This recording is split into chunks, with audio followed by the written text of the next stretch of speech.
The crystalline ships pulsed with ethereal light as they hovered over New York, Tokyo, London, Cairo, and Sydney simultaneously. General Marcus Chen watched from the Pentagon's Emergency Command Center as every communications system worldwide struggled to process the same startling reality. Humanity was no longer alone in the universe. "Sir, we've lost contact with the fighter squadron," Lieutenant Rodriguez reported, her voice steady despite the situation. The jets approached the Washington vessel, but all communications ceased when they entered what appears to be some kind of energy field. General Chen nodded grimly. "Any sign of wreckage?" "None, sir. It's as if they simply disappeared." The massive viewing screen flickered as satellite imagery captured strange, iridescent beings emerging from a smaller vessel that had landed in Central Park. Their movements were unnaturally fluid, almost liquid, as they glided across the grass toward the hastily established military perimeter. "The President is evacuating to the secure facility," Colonel Jackson announced, entering the room with 3 intelligence officers. "She's authorized first contact protocol. Dr. Sophia Chen is being flown in from MIT as we speak." General Chen's expression darkened. "My sister hasn't worked with the government since the Caracas incident." "The President was quite persuasive," Jackson replied. Apparently, she reminded Dr. Chen that the fate of humanity might depend on proper communication. Across the world, billions watched their screens as the Asterian representatives approached the human delegation in Central Park. Their translucent skin revealed complex patterns of light flowing beneath, almost like circuitry made of pure energy. When they moved, rainbow-like refractions scattered across nearby surfaces. The tallest Asterian stepped forward, its form shifting slightly as if adapting to Earth's gravity. No mouth was visible, yet sound emanated from its central core, perfect English with an accent impossible to place. "People of Earth, we are the Asterian Collective. Your world contains resources essential to our survival. We require immediate access to your oceanic reserves. Compliance will result in minimal disruption to human civilization. Resistance will necessitate countermeasures you cannot withstand." The transmission ended abruptly, replaced by precise coordinates marking the world's major oceans and a 30-day countdown timer that appeared simultaneously on every digital device worldwide. At MIT's Xenolinguistics Lab, Dr. Sophia Chen reviewed the message recording for the 12th time, focusing on subtle variations in luminosity patterns across the Asterian skin during specific phrases. "There's something wrong with their unified front," she murmured, making notes as military transport approached to collect her. "They're using singular pronouns nested within collective statements, almost like multiple authors disagreeing on a single text." Meanwhile, Commander Adebayo of the Global Defense Initiative studied meteorological data from sites of Asterian activity. "They're avoiding our storm systems," he noted, showing his team satellite imagery of alien vessels rerouting around thunderheads. "And there's not a single ship positioned above either polar region. Why would a species advanced enough for interstellar travel worry about a little lightning or magnetic fluctuation?" As evacuation orders spread across coastal cities, sending millions inland in panic, these 2 strangers, a linguist who understood communication patterns better than people, and a tactical commander who saw weaknesses where others saw only overwhelming strength, unknowingly discovered the first fragile threads of hope. In his private quarters, Commander Adebayo pulled up historical climate data and overlaid Asterian ship positions. The correlation was unmistakable. They consistently maintained distance from areas of high electromagnetic activity. He activated a secure channel to MIT just as Dr. Chen was reaching the same conclusion from an entirely different angle. Neither yet realized they had found the first weakness of an enemy that believed itself invincible. The abandoned subway station 40 feet below Manhattan had been transformed into humanity's most unlikely war room. Maps covered the walls, holographic projections of Asterian vessels hovered above makeshift tables, and the air hummed with the sound of jury-rigged equipment powered by generators. Dr. Sophia Chen studied the fractured communication patterns she'd extracted from Asterian broadcasts, while Commander Adebayo coordinated with resistance cells forming across continents. Their unlikely team had assembled within 72 hours of first contact. "This frequency analysis confirms it," Professor Rivera said, his eyes bloodshot from 3 days without proper sleep. The quantum physicist pointed to a visual representation of sound waves captured during Asterian communications. "There's a distinct harmonic pattern that corresponds almost perfectly with human delta wave sleep states." Lieutenant Harper winced, pressing her palm against her temple as she approached the display. Since her encounter with an Asterian scout in Dubai, the migraines had become almost unbearable. "It's strongest when they're communicating ship to ship," she confirmed, her military bearing faltering momentarily with the pain. "Which explains why your headaches intensify near their technology," Dr. Chen observed. "Your brain might be partially resonating with their communication frequency." From her corner workstation surrounded by salvaged computer parts, 17-year-old Zhou Kim spoke without looking up from her screens. "Their ships changed formation again during the lightning storm over Brazil," she noted, fingers flying across multiple keyboards. "They maintained a minimum 30-kilometer distance from the electrical activity. That's consistent with their behavior during the solar flare yesterday." Commander Adebayo nodded thoughtfully. 3 distinct vulnerabilities now confirmed: electrical disruption, ultraviolet sensitivity, and frequency interference. He turned to the group, his expression resolute. "We have 19 days before their deadline. We need to weaponize these weaknesses." Professor Rivera gestured toward his experimental equipment. "I've been modifying these hospital ultrasound machines to emit the specific frequencies that appear to disrupt their neural patterns. But without testing, I can't be certain of the effect. And I need a sample of their technology," Zhou added. "If I can understand their operating systems, I might find backdoors into their communication network." Lieutenant Harper stood straighter, pushing through her pain. "Special Forces teams are forming in 12 locations globally. Give us targets, and we'll get you what you need."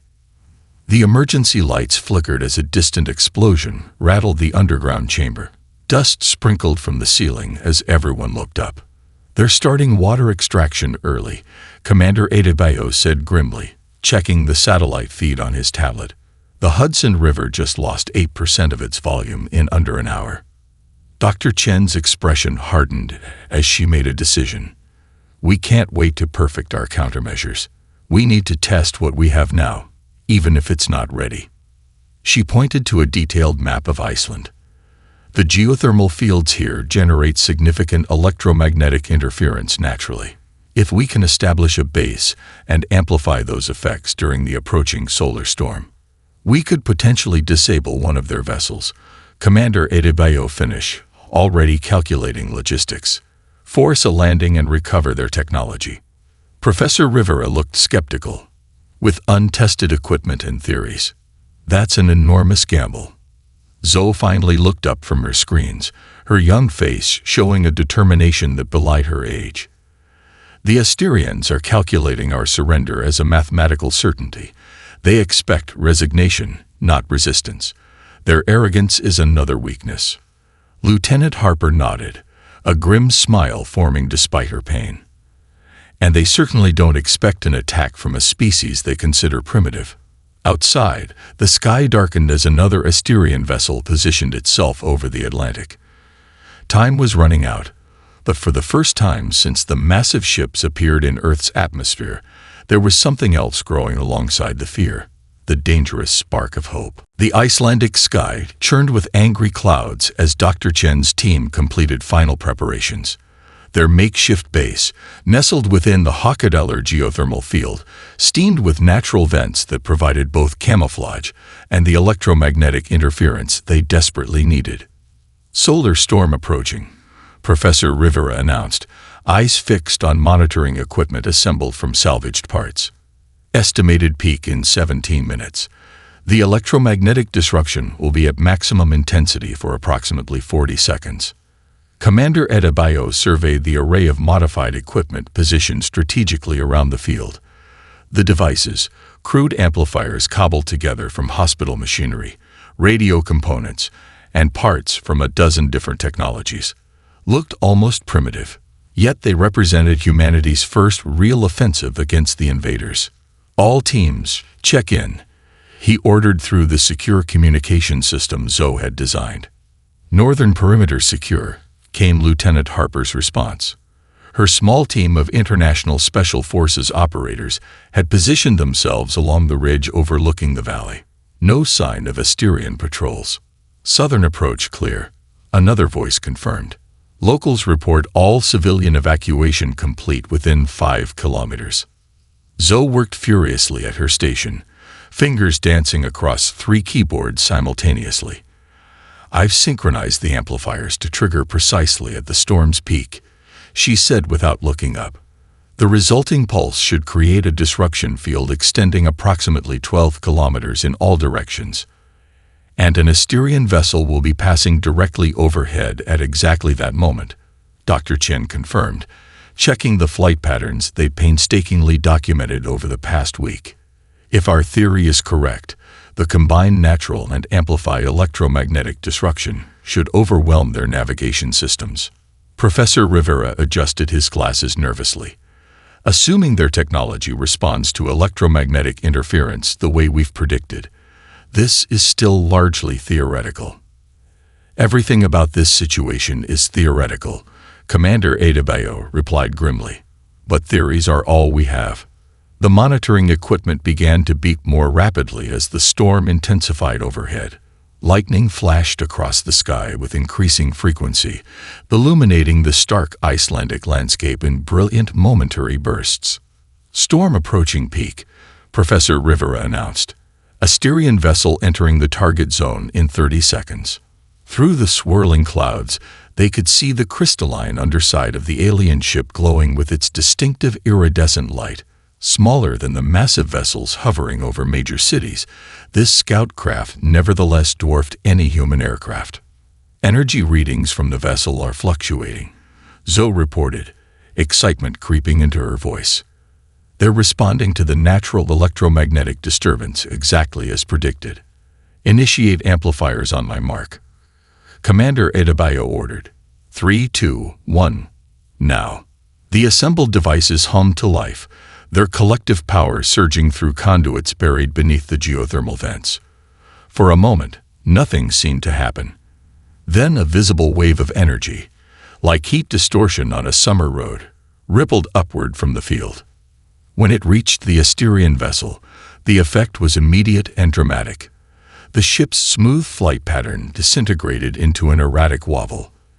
Its lights flickered wildly, patterns of luminescence racing across its surface in chaotic, disorganized sequences. "It's working," Dr. Chen exclaimed, her academic reserve momentarily forgotten. The alien craft lurched sideways, then began a controlled but clearly forced descent toward the Norwegian coastline, some 80 kilometers distant. "They're attempting an emergency landing," Commander Adebayo observed. "Lieutenant Harper, your team is go for recovery operation. Move out immediately." As the Special Forces team raced toward vehicles concealed nearby, Professor Rivera studied his readings with growing excitement. The disruption affected them far more severely than we anticipated. Their systems didn't just experience interference, they completely destabilized. Dr. Chen watched the distant vessel disappearing beyond the horizon. "Now we'll see if we can turn their own technology against them." For the first time since the invasion began, humans had struck a blow against the seemingly invincible Asterians. The first spark of resistance had been lit. The salvage Asterian technology glimmered under the harsh laboratory lights of their new headquarters, a repurposed underground research facility in the Norwegian mountains. Professor Rivera carefully adjusted the crystalline components as they hummed with residual energy. "These aren't just navigation systems," he explained to the assembled team. "They're neural interfaces, direct connections to the Asterian collective consciousness. Each crystal seems to resonate with specific thought patterns. Lieutenant Harper winced as she approached the alien tech.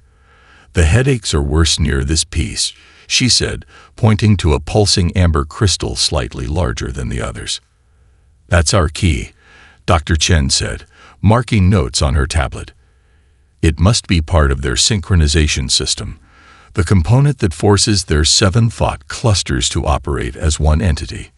Commander Adebayo studied the global situation map projected on the wall.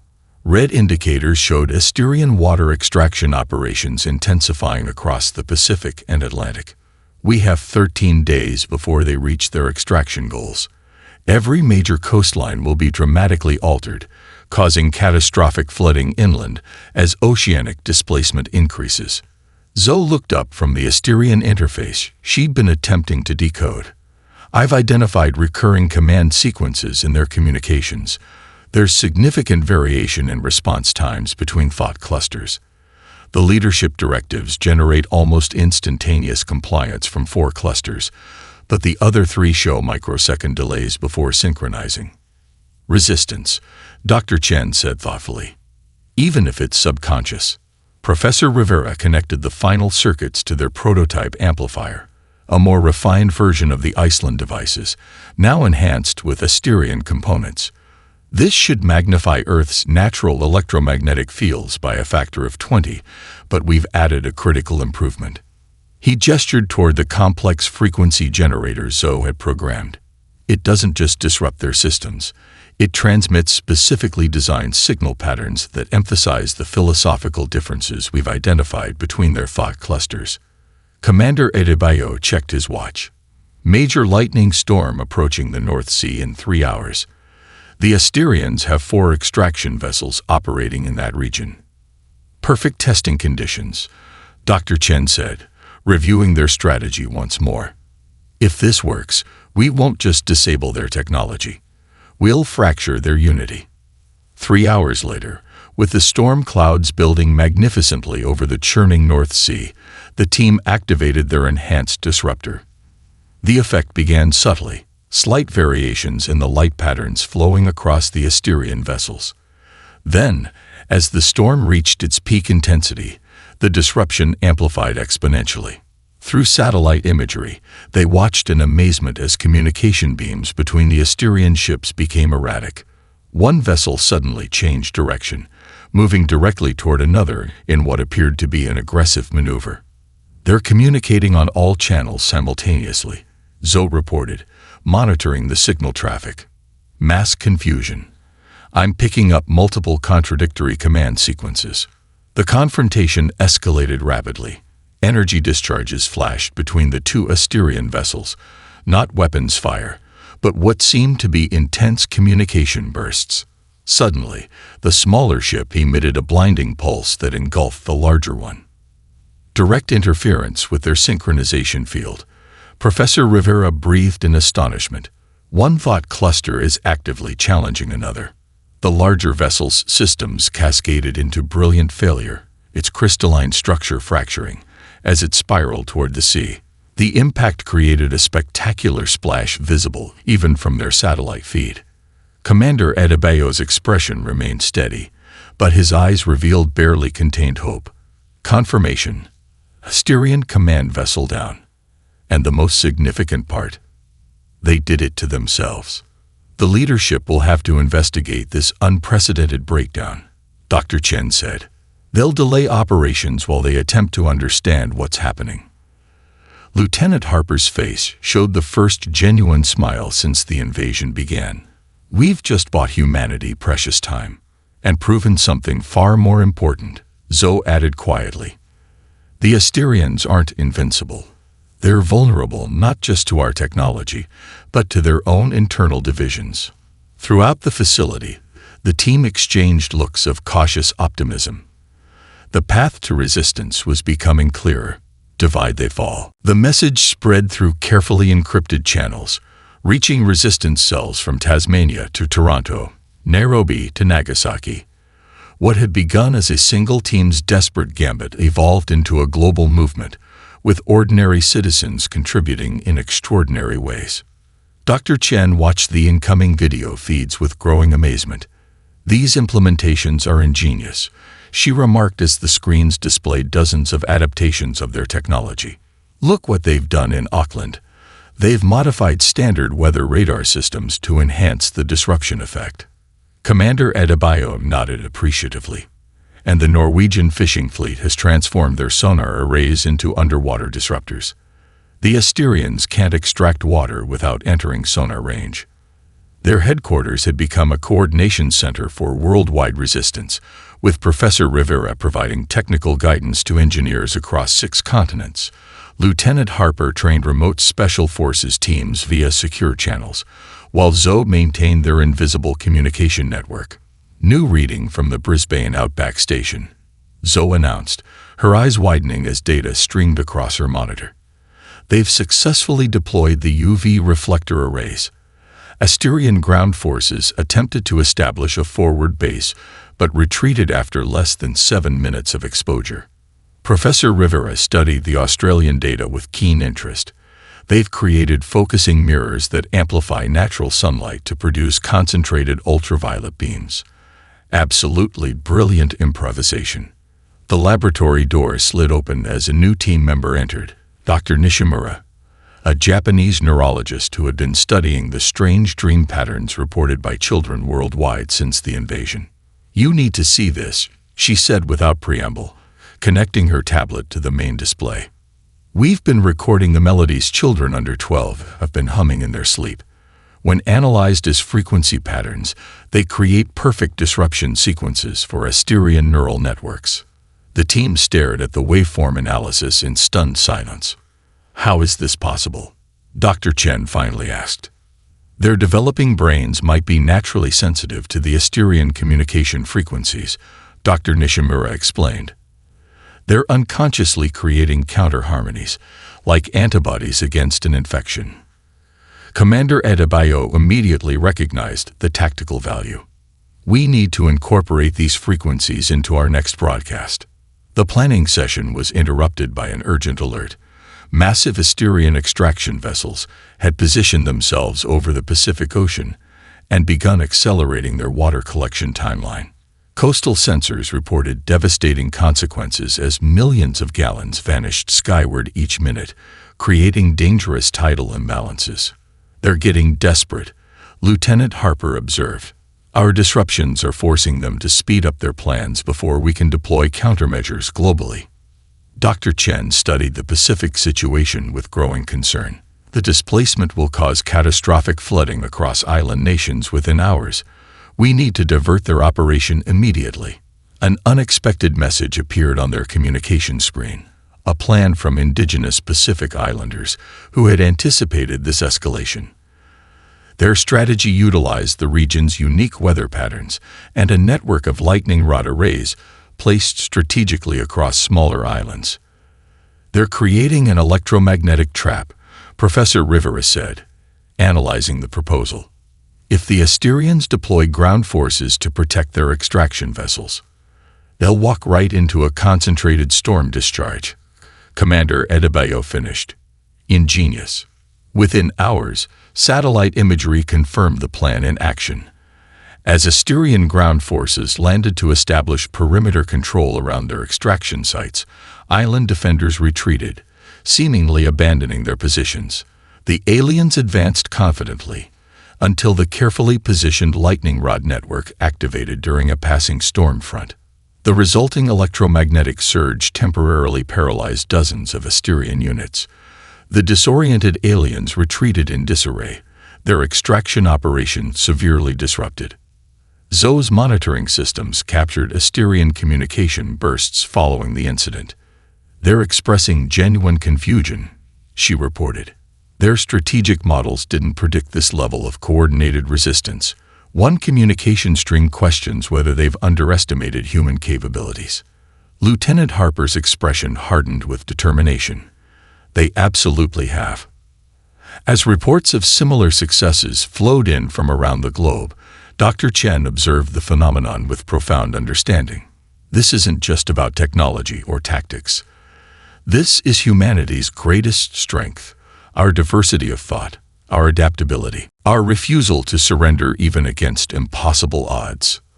The heart of humanity was beating stronger than ever, each pulse sending ripples of resistance across Earth's surface. 8 weeks into the invasion, the Resistance headquarters had transformed from a hidden outpost into the nerve center of humanity's most ambitious coordinated effort. Digital screens covered every wall, tracking Asterian movements alongside human countermeasures. The aliens' once unified fleet now moved in disjointed patterns, their extraction operations slowed by internal disagreements and external harassment. Dr. Chen studied the latest communication intercepts with growing excitement. The fractures between thought clusters are widening, she explained, highlighting sections of the translated text. 4 distinct communication patterns now operate independently of the elder control sequences. Commander Adebayo nodded as he surveyed the global situation map, and their fleet movements confirm it. These vessels follow original mission parameters, he said, indicating a cluster of ships over the Indian Ocean, while these others have altered course 3 times in the past day, seemingly unable to commit to a single strategy. Professor Rivera adjusted his newly built interface device, a hybrid of human and Asterian technology designed to translate neural patterns into comprehensible language. The question remains whether we can establish meaningful communication with any of the dissenting thought clusters. I believe we can, Dr. Chen replied. She gestured for Lieutenant Harper to join them. Your neurological response to their communication frequencies may be our best chance at direct contact.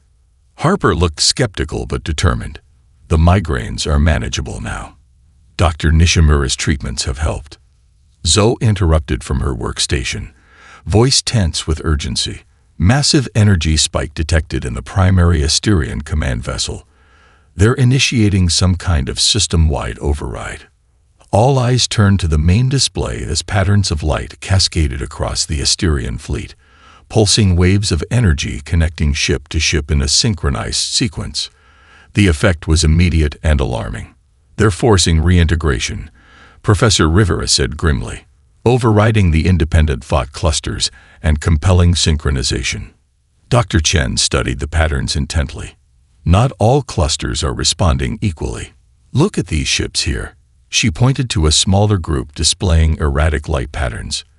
They're actively resisting the synchronization attempt. Commander Adebayo recognized an opportunity.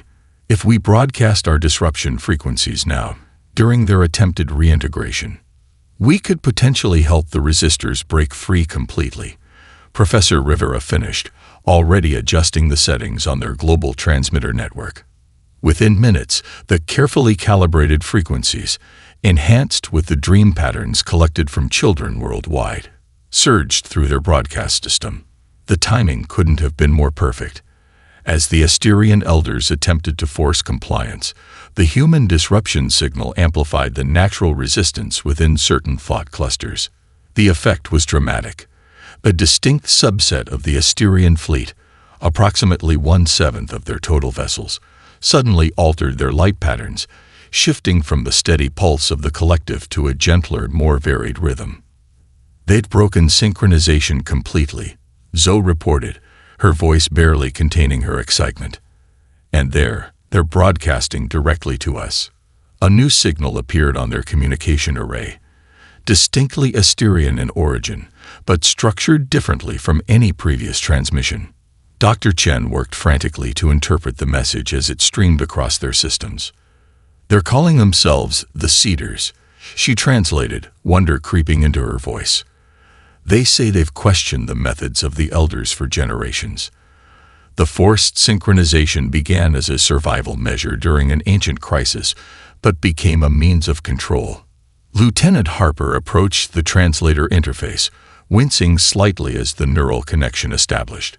They're asking for dialogue, she reported, her eyes widening in surprise. Direct communication outside the collective. Commander Adebayo remained cautious. It could be a trap.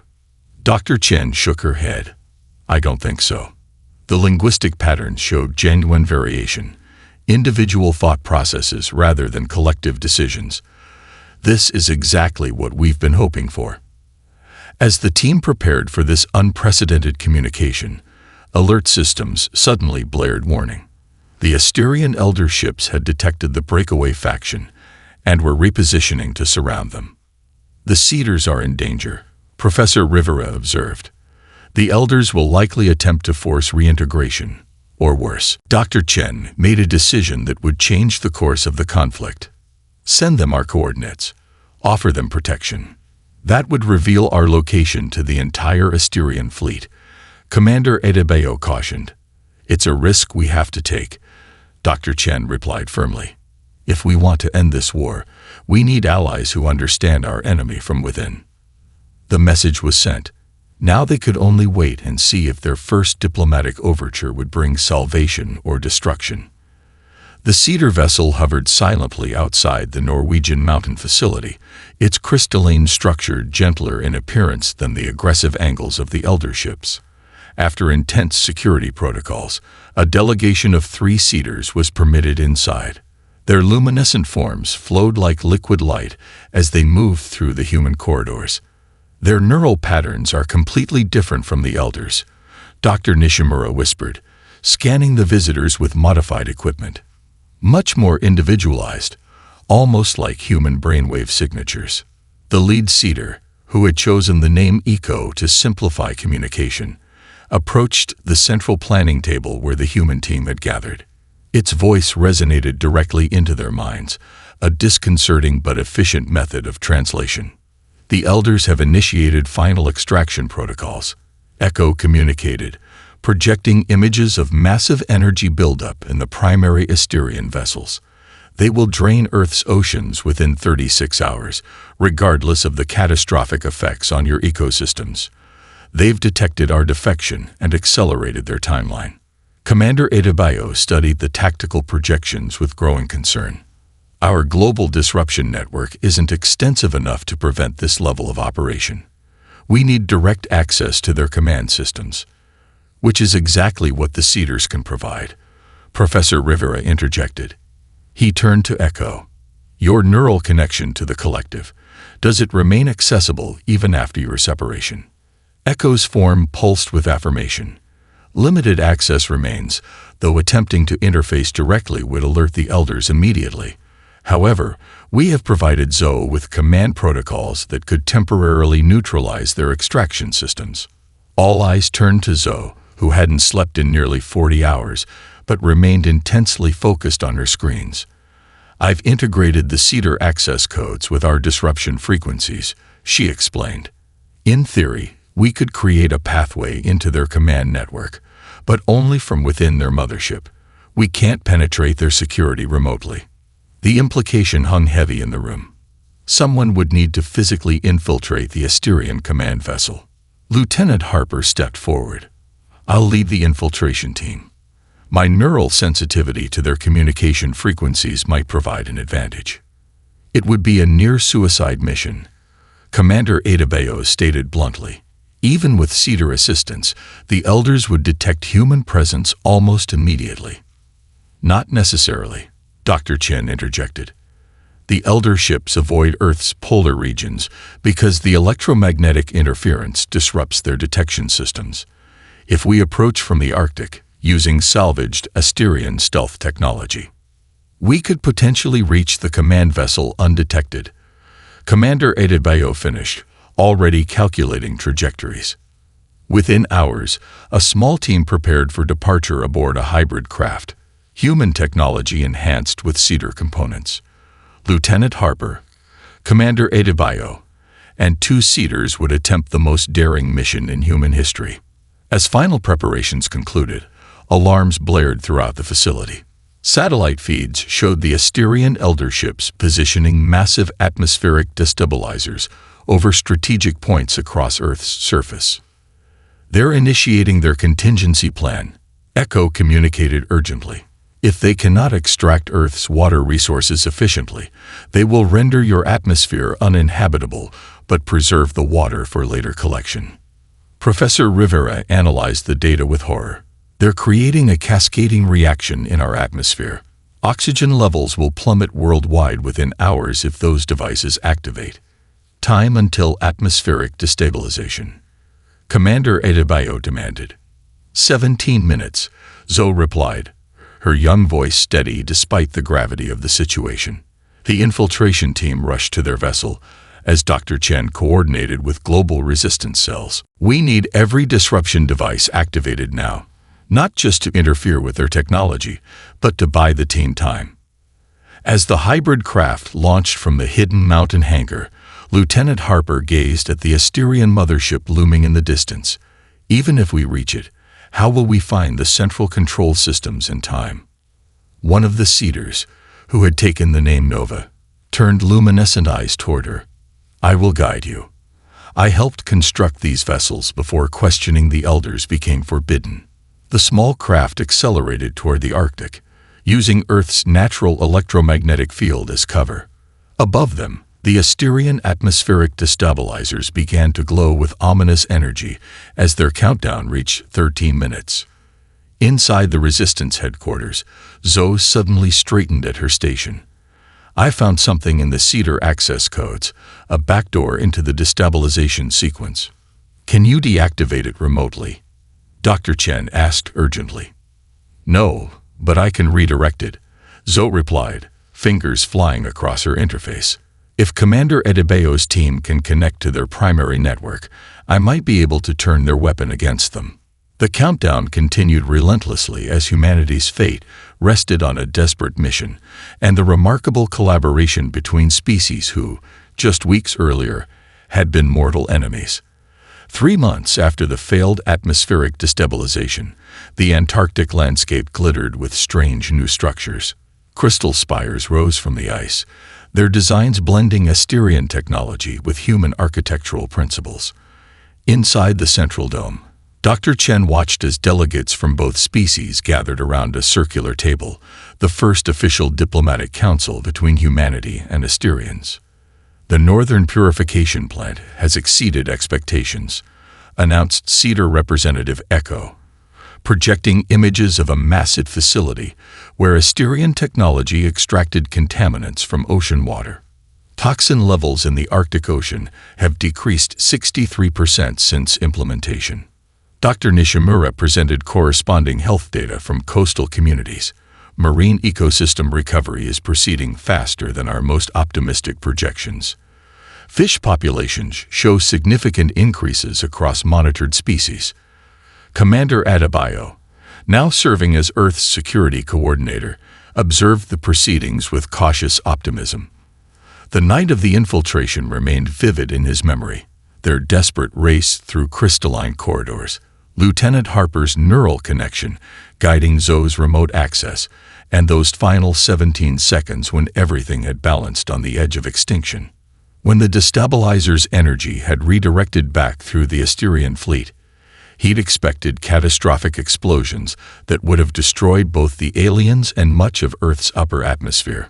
Instead, the Cedar-designed safety protocols had triggered emergency shutdown sequences across all Elder vessels. The sudden power loss had left the once mighty Asterian fleet suspended in orbit, systems offline but structures intact. "The water-sharing agreement has been implemented across all settlement zones," Dr. Chen reported to the Council. "Earth provides 18 billion gallons annually to Asterian communities, while their atmospheric moisture generation technology has alleviated drought conditions in 12 formerly water-scarce regions." The balance struck between the species wasn't perfect. Many humans still viewed the Asterians with suspicion, while the moderate thought clusters that had joined the Cedars sometimes struggled to adapt to individual existence after generations of collective consciousness. Yet the alternatives had been extinction for one or both civilizations. Professor Rivera entered the chamber, accompanied by a mixed team of human and Asterian scientists. "The prototype is ready for demonstration," he announced with barely contained excitement. The council members moved to an adjacent laboratory, where a device combining both species' technologies hummed softly on a central platform. When activated, it projected a 3-dimensional stellar map highlighting several previously unreachable systems. The modified drive incorporates Asterian crystal resonance technology with human quantum field theories, Professor Rivera explained. "Our calculations suggest it can achieve transit speeds 5 times greater than anything in the former Asterian fleet, with minimal resource consumption. Lieutenant Harper, who had recovered from neural damage sustained during the infiltration, studied the propulsion specifications with wonder. Interstellar exploration without environmental devastation on target worlds. Echo's luminescence brightened with something the humans had learned to recognize as profound emotion. Our ancestors began forced synchronization because they believed resource competition made conflict inevitable between different minds. They were wrong. The meeting concluded as plans were finalized for the first joint expedition, a research vessel crewed by both species that would depart within the month to seek compatible worlds and make contact with other civilizations.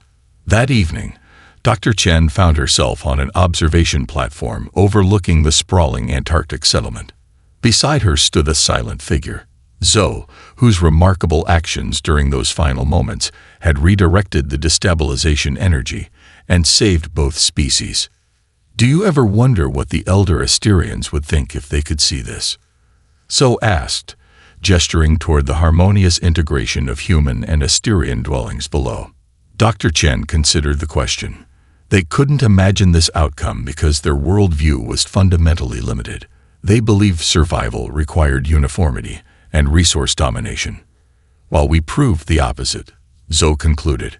As twilight painted the ice in brilliant hues, a prototype vessel rose from the testing facility, its revolutionary drive glowing softly as it ascended toward the stars.